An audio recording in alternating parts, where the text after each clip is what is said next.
Ya 88,4 Suara Budaya Sumatera Selatan. Dulu pendengar, kita masuk di program selanjutnya, ada Teras UMKM. Ngobrol dengan UMKM kita yang ada di Sumatera Selatan, Kota Palembang. Dan kali ini luar biasa sekali bisa hadir ke studio. Ada dua narasumber kita. Yang pertama yaitu Kurniawan ya, atau lebih dikenal dengan Ciawan ya. Ini pemilik industri kerupuk kemplang Awan 988 Palembang. Dan selanjutnya ada Henry, pengurus atau wakil ketua dari Perkumpulan Pengusaha Kerupuk Kemplang Palembang atau PPKKP. Nah, tema kita UMKM Kerupuk Kemplang naik kelas Go Ekspor. Ya, ini keren nih, Go Ekspor nih. Ini tujuan cita-cita para pengusaha atau juga UMKM yang ada di Kota Palembang. Kita tanya-tanya mau mana pajak Go Ekspor tadi. Sehinggonya bersama di Teras UMKM. Kita lanjut ya.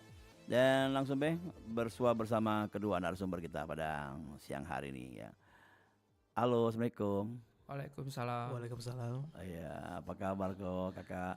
Luar biasa baik. Iya.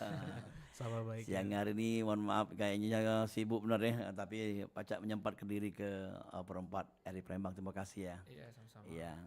Dan aku jingok itu beberapa hari yang lalu Cak Nyong Cik Awan nih sudah kayaknya mengirimkan peti kemas atau barang ya, produksi kerupuknya ke luar negeri. Nah, kita cerita-cerita dulu. Sebelum nantinya kita akan kenalan juga dengan perkumpulan pengusaha kerupuk kemplang Palembang. Tapi kita pengen juga tahu awal muasalnya usaha, apakah dari awal dari punya dewe atau menerus ke dengan nama kerupuk kemplang Awan 988 Palembang. Silakan, Kak. Okay. Ya. Assalamualaikum, selamat siang. Perkenalkan nama saya Kurniawan. Saya selaku pengusaha kerupuk Palembang dan juga ketua asosiasi Perkumpulan Pengusaha Kerupuk Palembang. Sejarahnya saya merintis usaha kerupuk ini sebenarnya meneruskan usaha dari orang tua. Orang tua saya memang dulu pengusaha kerupuk Palembang. Berdiri pada tahun 2000-an. Tahun 2000-an dia mulainya itu dibantu sama seorang teman dia, rekan dia untuk ayo kita bisnis kerupuk Palembang. Awal merintisnya itu ya mungkin dengan skala kecil rumahan, 50 kilo tepungan lah, nggak terlalu banyak. Dari situ kita masih kecil, jadi sejak tahun 2002 atau 2024 itu usaha tersebut sempat bangkrut begitu, karena ya mungkin dari sisi orang tua kita kan zaman dulu nggak ngerti dengan media sosial, pemasaran, sistem penjualannya masih kurang baik gitu loh. Jadi sistem mereka itu dulu sistem titip ke toko, ke warung gitu. Ada resikonya juga karena ada sistemnya itu tidak mereka dibayar gitu. Jadi sempat failit lah perusahaan itu. Akhirnya saya melihat dari tahun 2005 sampai 2010 lah. Saya coba untuk meneruskan, ya saya juga gagal berkali-kali gitu. Saya bisa produksi tapi saya nggak bisa memasarkan begitu. Jadi sempat down. Wah ini kayaknya katong Palembang nih saro nih, lokak saro nih. Lah sudah habis modal, buntu pula. Nak mulainya lagi. Nah dari situ kita agak down kan. Caknya bukan di sini rezeki aku di kerupuk ini. Bukan rezeki aku nian. Akhirnya merana-merana tahun 2014 karena aku masih saat itu kuliah di salah satu fakultas ekonomi. Di semester 1 itu buntu nian ini nak cari duit di mana lagi, begawe ke sana sini. Tidak katik nerima kita gawe pula apa gitu. Karena kita pikir kan kuliah sambil gawe agak susah kata waktunya. Jadi mulailah apapun usaha kita lakukan.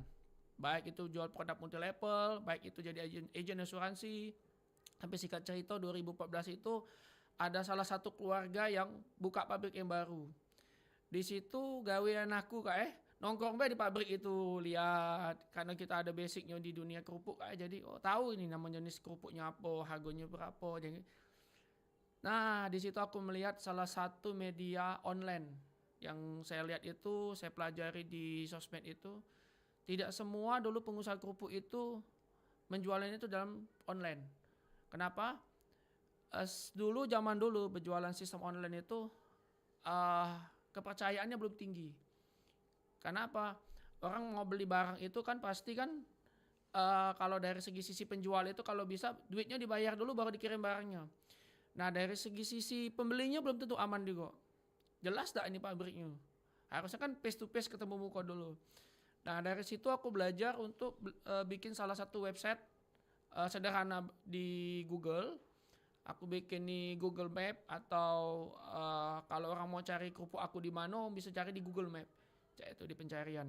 Di situ adalah beberapa orang yang datang ke situ melihat benar tak ini pabriknya Awan. Jadi diskusilah sama misalnya salah satu rekan aku nih dia punya pabrik, aku ngomong gimana kalau saya sebagai marketing kamu produksi, saya punya brand. Nah si pabrik tidak ada masalah. Akhirnya saya memulailah itu. Banyak yang datang, ada yang dari Aceh, ada yang dari yang kita bilang kita di dalam tanda kutip yang di dalam Indonesia aja dulu ya, belum bicara dengan ekspor. Sampai akhirnya saya mendapatkan orderan yang lumayan. 1 bulan itu bisa 4 ton gitu langsung gitu kan. Ya tapi kadang 1 ton nggak tentu. Dari situ ya lumayan lah untuk penghasilan saya sebagai mahasiswa gitu kan. Akhirnya saya kembangin diskusi, saya belajar mengenai media sosial untuk bagian promosi produk. Di situ saya mendapatkan banyak feedback lah, keuntungan bagi saya bahwa menempuh jalur pendidikan itu sangat penting buat saya begitu. Karena di situ saya bisa memiliki satu wawasan begitu kan. Kalau wawasan saya hanya di pengusaha kerupuk aja saya mentok nggak bisa jual online gitu. Udah ketinggalan gitu. Oke, berjalannya waktu, proses ya, ternyata panjang sekali kerupuk Awan ini ya, atau Awan kerupuk 988 nih. Terus kemungkinan ada jatuh bangun ya sebelum di awal-awal ya untuk membuka nama sendiri. Iya jatuh bangun. Nah gimana jelaskan itu Pak? Silakan Mas. Ya jatuh bangunnya itu ya satu kan kita itu pertama itu kan kendala di modal Pak. Kita dipercaya orang, kita jual orang nggak bayar ke kita Pak. Satu kita bangkrut lah. Orang tua juga sama seperti itu. Begitu. Jadi untuk meyakinkan bahwa saya ini pengusaha kerupuk itu susah-susah gampang Pak. Begitu. Ada orang percaya, udah beli sama kita udah kasih dia mungkin pembayaran pertama dia bagus, pembayaran 2 dia bagus, ketiganya mereka kabur nggak bayar Pak, begitu. Oh, itu sering terjadi? Sering Pak, sampai saat ini pun masih ada terjadi. Gitu. Jadi C Awan ini mempertahankan kepercayaan lah ya. Iya kepercayaan. Iya saling percaya lah, tapi kadang wong ya tidak ngambil kesempatan untuk saling percaya ini ya malah menipu gitu. Iya. Terus untuk yang kedepannya lagi mungkin mencara mengurangi lah minimal orang-orang yang mau menipu gitu. Nah, ada cara trik sendiri kan? Dari saya pribadi triknya itu kan sekarang kan sudah ada enaknya itu main sistem Pak. Kita pakai sistem penjualanan itu. Kita juga menekankan pembayaran itu cash diutamakan. Jadi kita udah belajar dari pengalaman itu banyak pertama aja cash, kedua cash, ketiga minta tempo. Nah walaupun tempo itu kita harus ada namanya perjanjian Pak, MOU begitu Pak. Okay. Jaminan lah berupa apa yang harus meyakin bahwa dia itu memang benar-benar mau kerja sama kita gitu Pak. Kembali seperti yang Cik Awan tadi ngomong bahwa pendidikan itu yang utama dan para pengusaha juga harus belajar ya. Yeah. Harus lebih ada edukasinya lagi. Nah mungkin untuk Cik Eri sendiri, Cik Hendrik ya, di paguyuban pengusaha Kerupuk Palembang ya, atau PPKKPP ya. Sejak kapan ini tertegak untuk mengedukasi masyarakat? Silakan mungkin. PPKKP ini berdirinya baru 1 tahun lebih. 1 tahun lebih. Kita baru 1 kali ulang tahun. Jadi sebelumnya tuh kita para pengusaha Palembang, terutama yang produksi kerupuk kemplang ya, itu kita berjalannya sendiri-sendiri. Nah kadang di perjalanan kita, yang kendala kita semua tuh basicnya sama sih, yang seperti Pak Awan tadi sampaikan. Rata-rata sih di permodalan, terus sama kita kadang ada intervensi dari luar faktornya. Ya kita sih dengan ada paguyuban ini, makanya kita menjadi solid. Jadi kayak gitu. Ya, jadi awalnya itu kita terbentuknya karena ya tadi satu misi dulu kita awalnya. Kita tuh pengennya kalau ada apa-apa nanti ada satu wadah biar bisa dikonfirmasi. Ajang komunikasi itu silaturahmi ya. Kedua misalnya ada kayak tadi menghindari customer yang tadi jelek tadi. Jadi kita nggak menjadi korban berikutnya. Jadi di perkumpulan tadi kita infokan, wah ini customer ini si A nih hati-hati nih danger. Nah, jadi kita bisa ada info, jadi nggak pengusaha lain atau ke teman lain nggak kejebur yang sama. Oke. Itu untuk yang satu untuk customer, keduanya pegawai. Jadi kita nih kalau untuk Palembang nih untuk SDM-nya tuh bener-bener susah karena kita kan pabriknya lumayan ada 120 130 Di Palembang. di Palembang. Ah, Tapi SDM kita tuh terbatas. Nah, dengan kadang ya kita tidak tetap terima kasih kepada yang sudah bantu kita SDM yang ada ya. Cuma kadang ada oknum-oknum tuh kayak kutu loncat kayak gitu. Jadi kadang dia buat kriminal atau mencuri atau apa. Nah, itu kita bisa diinfoin di grup. Ya. Jadi waktu jadi dia kayak di blacklist kayak gitu. Jadi kita nggak menjadi korban berikutnya lagi. Oke. Adanya silaturahmi dan komunikasi tadi ya. Iya benar. Oke. Jadi fungsi dari itu tadi kayak Ya. gitu.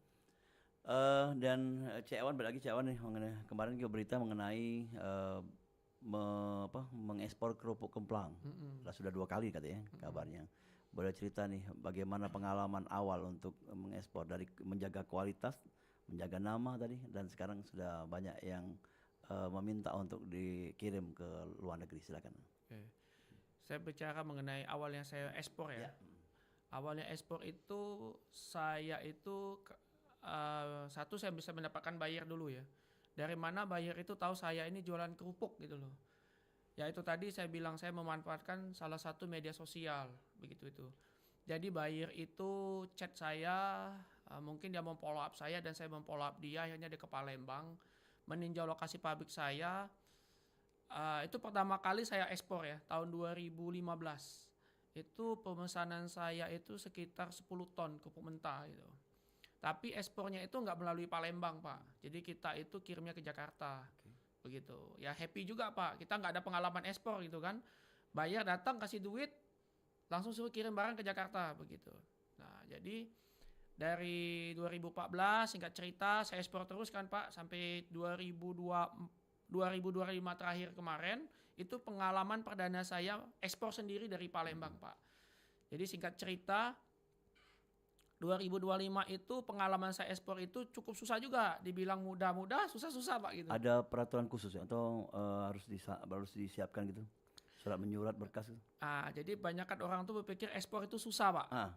Susahnya tuh satu Pak. Susahnya itu kalau kita nggak mau belajar Pak. Oh iya. Itu dan nggak mau bertanya Pak. Atau Palembang tuh malu bertanya sesat di jalan. Nah, jadi disitulah saya banyak bergaul dengan komunitas ekspor Pak. Salah satunya teman saya Pak yang ekspornya kopi Pak.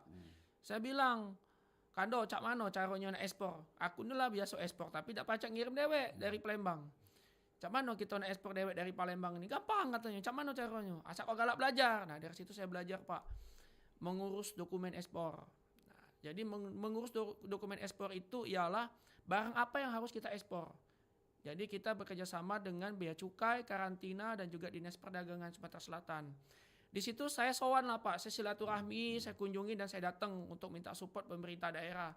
Pak, mohon bantuannya, saya UMKM yang mau ekspor. Akhirnya alhamdulillah saya dibantu. Yang tadinya saya takutnya susah, betul kata teman saya, asal mau belajar dan mau bertanya semuanya nggak susah. Di situ pengalaman saya Pak. Nah ini sudah bisa mau ekspor nih Pak. Dukungan lagi Pak yang saya minta Pak untuk yang baru-baru nih. Iya, yang tahun kemarin 2024. Kemarin, ya. Dukungan untuk saya diakui lah oleh pemerintah Sumatera Selatan nih bahwa saya ini benar-benar sudah ekspor. Hanya saya minta dukungan kepada Bank Indonesia Pak untuk menyelenggarakan acara pelepasan ekspor di tahun 2025 kemarin. Di situ kebetulan Bank Indonesia mensupport saya dalam acara itu. Nah, mengurus dokumen saya dibantu dengan teman eksportir lainnya Pak ya. Dari mengurus PEB sama COO di Dinas Perdagangan sama Balai Karantina mengurus dokumen ekspornya itu ialah tumbuhan dan ikan. Karena saya mengirim kerupuk dan gula aren kemarin Pak begitu. Oke. Jadi banyak sekali dapat dari bantuan dari pemerintah, dari teman-teman eksportir juga ya. Dan ya ini juga bisa bisa menjadi pengalaman untuk kawan-kawan lainnya yang pengusaha lainnya yang pengen ekspor. Kita pikir bahwa ekspor ini kan ekspor itu butuh namanya ngecek tempat itu atau mungkin kualitasnya yang dijaga. Tapi memang ada seperti itu kan. Tapi Betul gimana? Pak. Ya. Ini saya mengenai kualitas Pak ya. Ya. Kerupuk saya nih.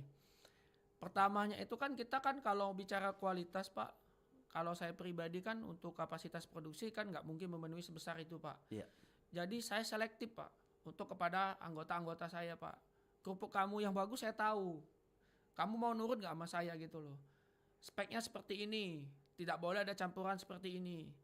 Sebelum kirim, kamu harus uji lab laboratorium dulu. Hasil ada, kita baru berani. Ya kita pede Pak kalau produk kita bagus kita jual. Betul. Nah disitulah saya menselektif produk yang harus saya ekspor Pak, begitu. Minimal ukuran bentuknya sama ya. Ukuran bentuk itu tuh berbeda pun tidak masalah Pak. Yang penting kualitas dari segi ikannya nggak bau gitu Pak. Terus kerupuknya Premium lah ya. Iya. Ikan apa tuh yang tidak diperbolehkan negara itu misalnya bahan pengawet. Ya. Begitu. Itu aja sih. Oke. Sederhana kalau untuk produk Yang kerupuk. pastinya ada izin kayak izin POM itu ya. Ya. Gitu. Oke. Untuk Pak Endri sendiri ini ketuanya Cik Ewan. Iya saya. Wakil ketuanya Cik Endri ya. Berapa sekarang anggotanya di PPKKP ini? Sekitar 139. 139 itu pabriknya 139. Ya itu Iya. IKM semua Pak. Oh, IKM juga. Ya bukan, itu yang produksi semua. Tapi ada yang enggak melok ya itu? Yang belum melok. Ada Yang belum terdata ya. Iya, Ya, oke. Alasan yang enggak melok apa kayak orang mungkin belum tahu ya. Kalau kita mungkin mereka belum mau diekspos juga sih, karena kita kan ada waktu kita pengukuhan kan, kita kemarin di kantor wali kota kan, jadi kan kita ada ekspos juga, ada ke masyarakat kan, ada di berita juga kan, mungkin sebagian mereka masih ya malu-malu lah, mungkin ya. Atau belum mendapatkan benefitnya lah. Ya, tapi kan dengan adanya ketuanya atau Cik Awan nih sudah mencoba dari tahun kemarin sampai sekarang ini mengekspor kan, itu menggugah juga mungkin anak teman-teman yang mau ikut gitu ya. Pasti. Iya. Pasti. Ini Cik Awan, kalau permintaan dari luar negeri itu banyak tak kerupuk Kelempang nih? Alhamdulillah banyak Pak peminatnya Pak. Kerupuk Iya. Palembang itu paling terkenal. Kerupuk Palembang ini sebenarnya sudah terkenal seluruh dunia Pak. Pasti galak belilah Bung ya. Iya, kalau karena luar negeri. dikenal enak pasti. Iya. Gitu. Oke. Yang kita kirim ini apakah maksudnya sesuai dengan keinginan mereka dengan jumlah yang itu atau pengen lagi tambah lagi itu jumlahnya untuk memenuhi keinginan dari kayak tadi Taiwan atau ya Vietnam tadi. Jadi gini Pak, untuk memenuhi spek atau yang mereka mau itu Pak, biasanya mereka tuh udah coba kerupuk orang lain dulu Pak. Satu kerupuk Jawa, kedua kerupuk Palembang ini yang terkenal kan kerupuk ikannya itu yang digoreng Pak ya, sama kemplang tunu lah, kembang bakar itu yang paling umum Pak, yang paling laku. Nah untuk berikutnya baru kita menawarkan jenis varian yang lain Pak, mau nggak coba begitu, biasanya saya gitu Pak. Oke, jadi ada varian lainnya ya. Jadi cuman baru 2 atau 3 saja yang dipromosikan atau dikirim ya. Oke, kalau itu kita break dulu nih Cik Awan dan juga Cik Endri ya. Dan kita masih menunggu dulu yang pengen bergabung silakan di 0711351656. Dan siaran ini selain kita siaran secara terestrial dengan di 88,4 ya. Kita juga bisa mendengarkan di streamingnya ri.co.id dan juga dari RI Digital. Dan yang pastinya pacak nyingok produk dan nyingok uangnya ngobrol yang YouTube ya di Pro 4 Palembang ya. Silakan dulu kalau kayak berinteraksi bersama kita melalui WhatsApp juga boleh kalau malu-malu suaranya di 0897 7884 884. Kita balik lagi sekali yang berikut ini. Masih bersama kami di teras UMKM Pro 4 RRI Palembang.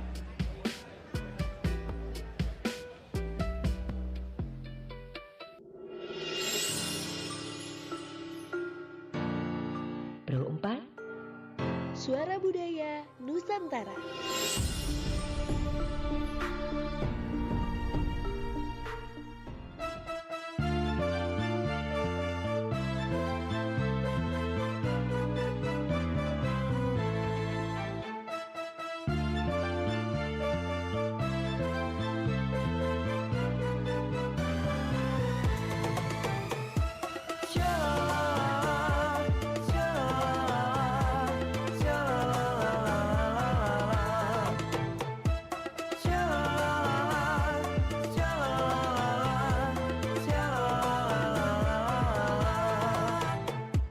Palembang tercinta kota indah, elok madani aman sejahtera, beragam adat suku dan budaya, berikan cita rasa penuh warna.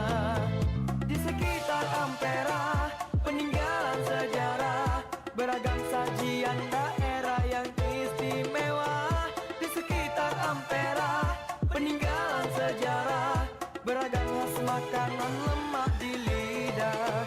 Ada pempek, ada laksa, ada burger kuliner kita, ada lenjernya, ada lenggangnya, dicampur juga alangkah lemaknya. Welcome to Palembang, banyak makanannya, padi yang di lidah wajib kamu coba. Ada model ikan, ada juga tekwan, ada juga mie telur dengan kuah santan. Yang paling penting, pindang pate, lemaknya terasa, sudah terjamin. Payah dulur-dulur, payah kita coba, rasa iwaknya yang dah kata duanya. Cocok dimakan di pagi hari, dak siang malam mudah dicari, dari yang tua sampai yang muda. Inilah kuliner wong kita galo.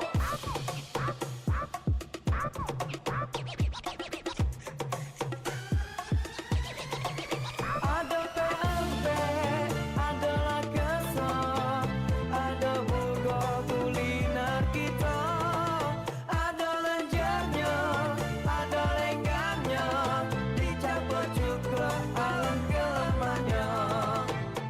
Palembang tercinta kota cinta, jangan lupa mampir ke lorong bahasanya, beragam makanan khas kota tua, lemak di lidah iwaknya terasa. Adek-adek yang cantik, Mang Cek Bicek yang baik, jangan lupa dicoba kuliner kita. Ada pempek, ada laksa, ada burger kuliner kita, ada lenjernya, ada lenggangnya, dicampur juga alangkah lemaknya.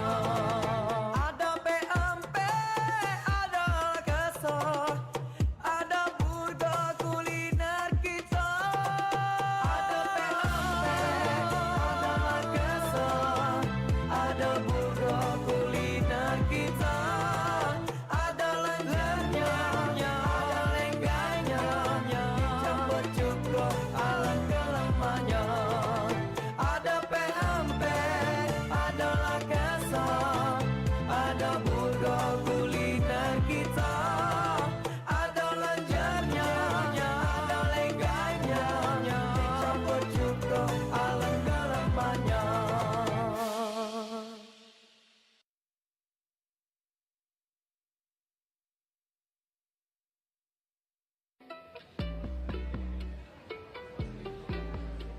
Masih bersama kami di teras UMKM, Perumpat RRI Palembang.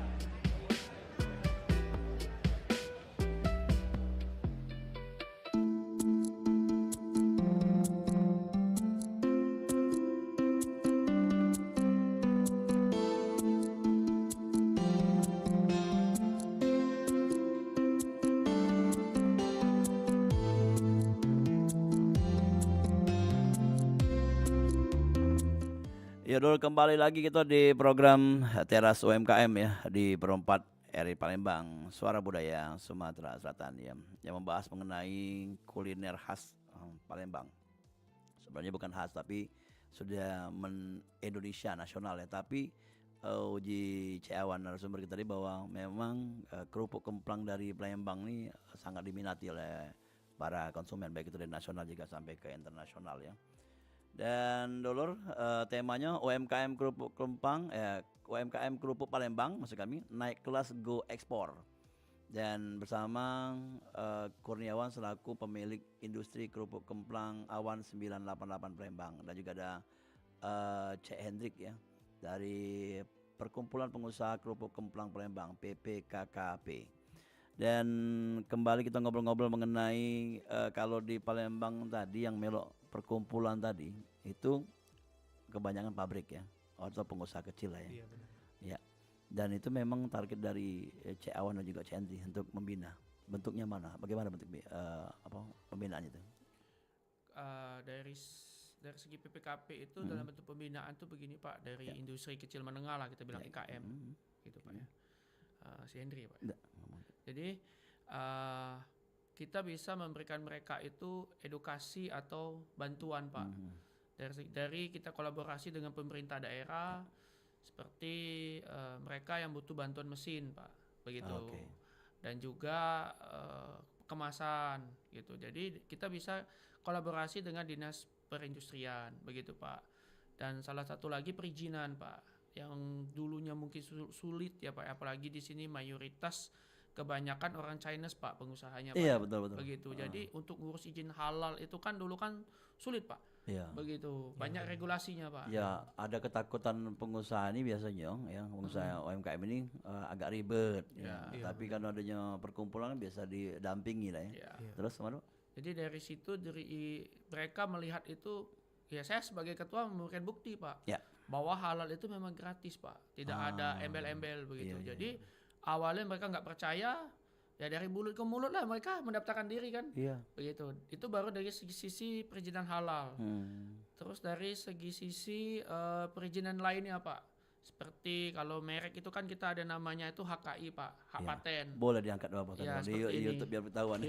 Jadi merek kita ini perlu dihak patenkan Pak. Kalau kita nanti udah terkenal kayak gini, celakola Pak merek yang di make uang Pak. Nah, banyak kejadian itu. Itu jadi perlindungan hak konsumen Pak. Perlindungan kita sebagai pengusaha. Dari ratusan anggota tadi ada berapa persen sudah mereka mematenkan merek? Alhamdulillah mereka sudah mematenkan merek mereka sendiri Pak. Begitu. Jadi kita ada bantuan haki gratis Pak dari pemerintah daerah Pak, begitu. Ada juga mereka yang berbayar Pak, yang sudah terlanjur begitu, tidak ada masalah di situ kan, tinggal memperbaikin dari sisi izin yang lain Pak, seperti BPOM per 7 tahun ya ini mereknya. 10 tahun Pak. 10 tahun ya. Terus BPOM apa lagi? BPOM terus apa lagi ya? Dinas kesehatan Pak gitu biasanya gitu. Ya sama lah seperti BPOM itu Pak, begitu. Oke. Ya ada WhatsApp masuk nih Pak, nanya bagaimana menjadi anggota dari PPKKP? Apa ada syarat khusus? Pak Hendri. Jadi kalau untuk menjadi anggota PPKKP yang pasti dia harus produksi dulu ya, produksi kemplang. Jadi ada itu mau dia ada produksi rumahan juga nggak apa-apa, tapi minimal syarat utama dia harus produksi. Ada produksi biarpun kecil nggak usah apa-apa karena kita sama aja dimulainya dari kecil semua. Jadi boleh daftarin nanti info lagi nanti ke saya bisa, nanti saya bisa masukin. Kita mau kita sedikit wawancara, mungkin kita sedikit kunjungan baru bisa kita ini masukin ke anggota. Jadi apa yang jangan ragu-ragu lah. Iya, jadi nggak usah malu, nggak usah minder, kita semuanya sama. Iya, khususnya tadi yang lebih baik ya pengusaha kecil, Iya. bukan punya toko ya, Ceng. Iya. Jadi catat ini bukan punya toko, tapi dia memang punya produksi. Dia punya toko tapi dia produksi ya tetap boleh. apa-apa. Nggak masalah. Dia Cuman jual produk sendiri ya. Iya. Yang penting dia ada dapur produksinya. Ya. Kayak gitu. Terus dari pengalaman sendiri terbantu nggak apa UMKM ketika ikut dari PPKKP? Oh jelas Pak. Dari yang pertama tadi kita jadi kalau dulu tuh kan kita sendiri-sendiri nih. Jadi info dari misalnya dari ada pemerintahan ada Bantuan info nih, bantuan atau info nih, ada regulasi yang baru nih kan. Kalau dulu kan kita sering nggak tahu kan sendiri-sendiri. Tapi kalau sekarang dari dinas terkait kadang dia infoin ke pengurus kita. Nah dari pengurus kita kan kita infoin ke anggota.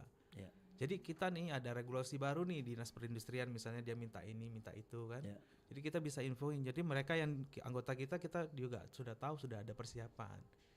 Ya jadi terus feedbacknya juga tadi kalau kira-kira anggota, Pak saya mau ngurus nih izin PIRT atau gimana nih, infoin aja. Yang nanti ntar kita di grup kita bantu ya. Iya. Mau kemana nih? Coba hubungi siapa nih itu. Nah kayak contohnya kayak gitu. Pasti terbantu banget. Yang ketiga ya tadi dengan ada kayak kawan sudah ekspor kan, dia kan banyak membantu anggota-anggota tadi. Ya, jadi barang-barang dia tadi kan yang tidak semua punya kawan itu ya. Ya. Jadi memang kalau kita misalnya egois ya, kita Bisa aja ya bisa produk, aja ya. ya, semua produk. Tapi kita pengen yuk sama-sama ini. Ya, gitu. cuman ya tadi misalnya kita juga harus introspeksi juga Nah. sebagai produsen, kita harus Ya. membangi spek atau standar produksi kita juga Yang dari diharapkan. dari segi kebersihannya, dari mana. Nah, itu yang jadi motivasi kita buat Ya. buat naik ke standar kita juga pelan-pelan. Betul. Kayak gitu. Ya, Cik Awan, kalau sepengetahuan Cik Awan sendiri, yang banyak ada generasi muda yang terus ke usaha bapaknya. Karena seperti contoh Cik Awan ya, karena ya tadi banyak udah tua-tua mungkin punya tadi kan, yang penting jualan lah itu. Tapi anak-anaknya galak tak terus gitu. Ada ya banyak itu. Kalau dari pandangan aku sih ada sih Pak, cuma memang nggak terlalu banyak Pak. Gitu. Kalau Cik Andri sendiri terus gak Pak? Apa Pak? Aku enggak. Oh, Jadi aku di awal. dari kakak. Oh, oke. Ya, jadi nyontek dari kakak. Baca dikata ke budak milenium untuk berusaha di usaha kerupuk kemplang ini. Tapi banyak kita. Aku lihat di anggota kita ada berapa sudah mulai ke anaknya. Oh iya. Jadi mereka juga orang tuanya juga ada kekhawatiran kan. Jadi kalau dulu mereka sendiri, sekarang sih paling tidak mereka ada wadah sekarang. Jadi kalau muda-muda ini kan kadang mereka kalau sudah ada wadah kan enak. Jadi mau apa tinggal info aja atau Oke. tanya aja ke grup kemana kan. Jadi mereka ya ada arah lebih. Ya. Jadi bagi yang pengusaha yang misalnya yang generasinya yang lama, mereka juga ada sedikit ketenangan misalnya kalau saya jadi mereka. Ya. Si paling tidak sudah ada wadah nih, kalau ada apa-apa nih ya kamu coba Curhat tanya situ aja ya. di situ. Oke, Iya. ya. Jadi ada sesi berkumpul kayak curhatan bareng gitu sebulan sekali atau 6 bulan sekali gitu. Ada nggak kira-kira? Biasanya kita 1 tahun sekali lah Pak. Sekalinya. Atau pada saat Imlek gitu. ya, bisa juga di situ atau juga kita bikin gathering lah Pak. Oh iya. Itu aja sih biasanya. Oke, ya. Oke. Nah, ngomong masalah logo tadi, itu kenapa disebut dengan Awan Kerupuk 988? Nah, ini pengen tahu. Mungkin lebih dekat lagi biar jelas ya komiknya. Jadi Ya. kebetulan Ya. saya dulu berpikir Awan Kerupuk kan. Ya. Nama saya sendiri kan Awan. Ah, Biar orangnya langsung dikenal kan, langsung Ya, namanya Awan gitu. Nah, kalau 988 itu kan angka orang Cina itu bilang angka yang bagus Pak. Gitu. Jadi naik stabil Pak 988 gitu. Angka hoki lah gitu. bukan tanggal lahir bukan ya? Tahun lahir saya kebetulan 1988 Pak. Oh. Jadi saya bikin 3 angka aja 988 begitu Pak. Dari awan itu dari awal ya? Iya dari awal Iya, ya oke, begitu. ya. Dan memang banyak kerupuk memang banyak nama kode gitu ya. Ya kebanyakan mereka pakai angka lah Pak gitu. Oke ya. Kalau dari logo sudah berapa kali ganti tuh gambarnya? Sudah 2 kali sih Pak baru Pak. Gitu. 2 kali ya. Ya, ini lebih modern lagi ya. Ya. Gitu. Lebih kekinian aja kata Bang tuh. Dan kerupuk apa Pak yang diproduksi di Awan 988? Apa lengkap? Yang kita produksi itu kerupuk seperti ini Pak. Ini kerupuk keriting ya. Iya keriting seperti ini Pak. Kecil-kecil ya? Iya kecil-kecil Pak gitu. Dan itu memang permintaan dari konsumen yang kecil-kecil. Kalau dulu besar-besar ya? Ada yang kecil ada yang besar Pak gitu Pak. Oh ada yang kecil besar. Iya, cuma kita bikin yang unik lah Pak. Unik-unik ya. Yang mungkin teman kita nggak bikin kita bikin gitu Iya, Pak. iya, Jadi kalau teman kita udah bikin ya kita bantu aja jualin gitu Pak. Ada yang bulat-bulat tuh kayak apa? Pilus apa? Getas. Getas kalau bahasa Palembang. Kalau di Bangka? Kretek. Iya. Getas lah sama Pak Getas, itu. iya. Kalau ada ngomong pilus apa? Pilus, Iya, ya, betul, sama, Pak, Ya, oke. Ya, dari sekian banyak kerupuk ini yang melegenda ya mungkin kerupuk bakar nih ya. Kemplang bakar. Kemplang, itu, ya, Pak. kemplang Iya. bakar ya. Karena ada sambelnya Pak. Oh iya. Itu. Itu tahan lama sambal. Tahan lama Pak. Itu. Oh, ya. Ada proses-proses khusus ya. Ya. Oke, Caknya di penghujung program nih yang harapan ke depan untuk Awan Kerupuk 988 dan juga kepengurusan kita. Silakan, mungkin lebih banyak ekspor mungkin ya doa-doanya. Silakan apa harapannya? Harapan saya sebagai pengusaha dan ketua asosiasi, saya bisa merangkul anggota saya yang mungkin mereka bisa memproduksi kerupuk dengan kualitas yang baik lah, untuk bisa kita tidak hanya bicara ekspor, kita bisa juga skalanya itu domestik di Indonesia, kita bisa masuknya ke pasar modern trend. Kalau udah kita menguasai pasar domestik, ekspor pasti bisa Pak, begitu. Baru kita berbicara ekspor, begitu. Karena ekspor itu quantity yang kita kejar Pak, begitu. Tidak mungkin, bisa juga ada juga yang ekspor yang skala kecil. Cuma kan buyer kalau sudah pengennya banyak kan kita harus siap, Pak. Itu sih. Itu kalau bicara ekspor, Pak. Memang mulainya dari kecil, tapi kalau udah ada permintaan besar kita harus siap. Ya. Begitu. Ada tambahan lagi? Itu aja sih dari Ya. saya sih. Dari Ko Hendrik? Nah, kalau untuk dari saya sih, untuk dari perkumpulan ya, kalau tadi ya, kalau ada anggota yang mau daftar, yang jangan ragu-ragu, itu langsung hubungin aja nanti ke perkumpulan. Nanti Ada media sosial ya? ada Instagram Ada. Oke. Nanti di searching aja. Nah itu jadi gak usah ragu, gak usah malu-malu, infoin aja dulu Ya. ke kita, nanti kita bantu kayak gitu aja. Oke. Terima kasih dan semoga apa yang diharapkan terkabul. Yang pastinya tadi menjadi wadah yang luar biasa untuk para pengusaha UMKM kerupuk kemplang yang ada di Palembang ya. Ini baru Palembang ya? Palembang. Tidak mencapai Banyuasin OI atau ke kabupaten kota lainnya? Ada beberapa yang sudah bergabung sama kita, Pak. Oke. Ada yang dari Kaur. Kaur itu Bengkulu ya? Iya. Belum. Ya, ada sih. Di oke. Sumsel ada berapa aja gitu yang ikut ya? Diterima juga kalau Diterima, Pak. Gitu. jadi bukan cuma di Palembang. Iya, diterima. Oke, Baik itu ya. di Banyuasin, di manapun Siapa tahu bisa. mendengarkan kita kan dia Iya, kayak di gitu. Pali ada pengrajin ya pengusahanya. Oke, terima kasih untuk kehadirannya kedatangannya. Lain waktu mungkin kita bisa bicara lagi mengenai apa step-step untuk menjadi naik kelas tadi untuk kedepannya nih. Iya. Siapa tahu nanti bisa kita undang lagi ya. Ya, terima kasih Ko Awan dan juga Ko Hendrik ya dan ngobrol-ngobrol pada siang hari ini. Iya, Assalamualaikum. Waalaikumsalam. Ya, dulu galau-galau kita sudah ngobrol bersama dua narasumber yang luar biasa. Ada Kurniawan atau dikenal dengan Ko Awan dan juga ada Ko Hendrik ya dari kepengurusan PPKKP. Di pengurusan ini nama lengkap untuk pengurusannya ada Perkumpulan Pengusaha Kerupuk Kemplang Palembang. Jadi cari media sosialnya, jangan tanya-tanya mana cara bergabungnya. Yang pastinya niat baik tadi dari Awan atau kawan tadi selaku ketuanya untuk mengangkat UMKM kerupuk Palembang naik kelas go ekspor. Sampai ketemu di lain kesempatan dan tentunya kami masih teruskan program acara Sriwijaya Siang di Perempat RI Palembang.